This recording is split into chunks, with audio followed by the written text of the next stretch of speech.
Hi guys. So today's video is going to be a non-spoiler book review for Skyward by Brandon Sanderson. I'm a huge fan of Sanderson's Cosmere books, and I know a lot of you are too, and normally I don't like mentioning the author's other books when I'm doing a book review, but I know that so many of you are fans of his Cosmere books, so I wanted to mention that this, first off, isn't part of the Cosmere, so is separate from those. It is not connected in the way that those are connected. And it's also a young adult book, and I want to say that because I know for a lot of people who are fans of Sanderson, they are open to trying anything Sanderson writes, but that doesn't necessarily mean that they typically pick up a YA book. So with this book, you are going to find some things that are common in young adult fiction. You're going to find that the character is kind of a coming of age. She's learning more about herself. A lot of the book is very introspective, and that's common in young adult fiction, and sometimes it's there in adult fiction as well, but it's especially prevalent in this book. Also, if you're used to the huge scope of some of Sanderson's books, especially the Stormlight Archive,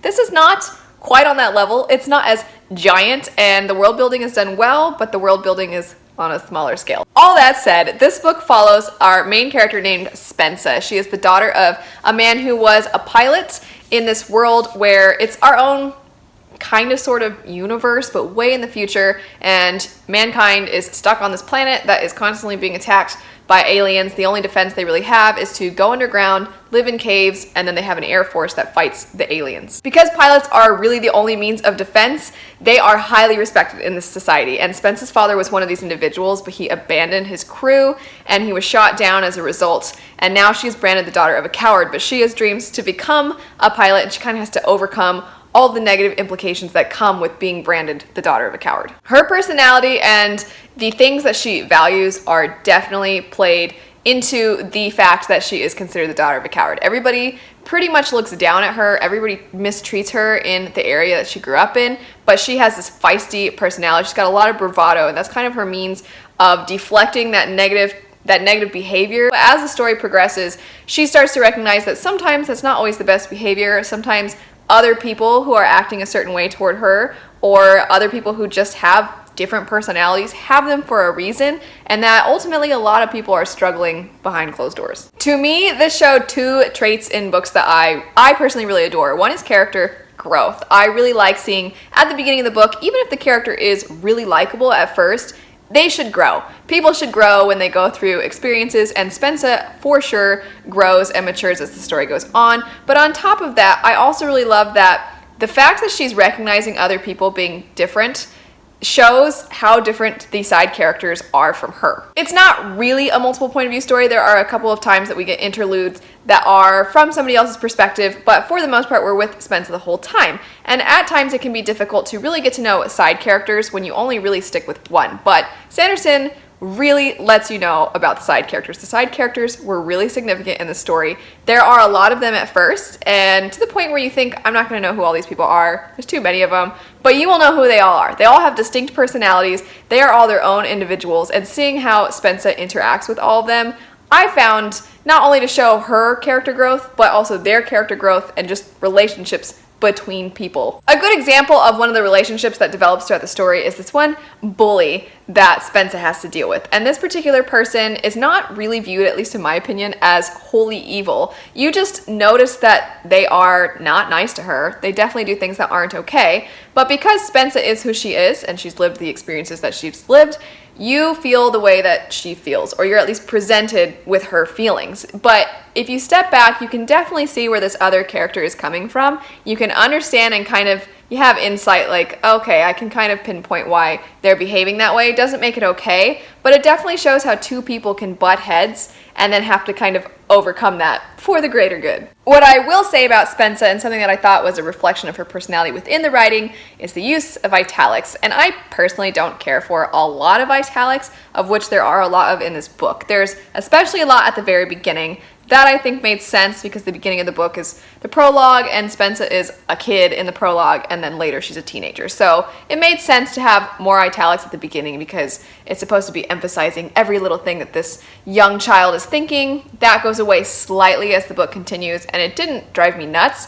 But if you're not a fan of italics, just know they're in this book. They're in this book quite a bit. I definitely felt that the tone of this book was one that leans more on the younger side of young adult. Not that it was immature by any means, but I could see somebody who is around 12 years old picking this book up, and I wouldn't think like, oh no, I don't know that they should be reading this, because there are definitely some young adult books where there's some really explicit content, or it's really graphic, or just a lot of sex, and you're like, whoa, these kids are reading this? But that's not the case with this whatsoever. Somebody who is coming out of middle grade into young adult can definitely pick this book up, and I think that the use of italics makes sense when you're thinking about the fact the target audience is a little bit younger. That's really the only thing about the writing that I could see somebody maybe having a little bit of an issue with or being a little fussy about, but the book, the storytelling elements of this book, oh my gosh, the pacing is phenomenal. I didn't want to put the book down.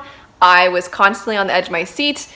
Things were just always being flown at me, no pun intended. Things were just always coming at me, and I wasn't really expecting it. Not that it was rushed, it's just there was always something. The stakes were high too. So I don't want to give away anything. I don't want to spoil anything for anybody, but it can be difficult when you have a book that is written for a younger audience to still carry the same weight and have the same emotional depth that this book had. But it had it. It definitely had it. There were a lot of moments where I felt for Spensa. I felt like I could put myself in her shoes, or I felt I had been in that position at some point in my life, even if it wasn't the exact same situation, maybe the same kinds of feelings, or just, man, the things that she has to overcome in her own life, and also the tragedies that occur throughout the book.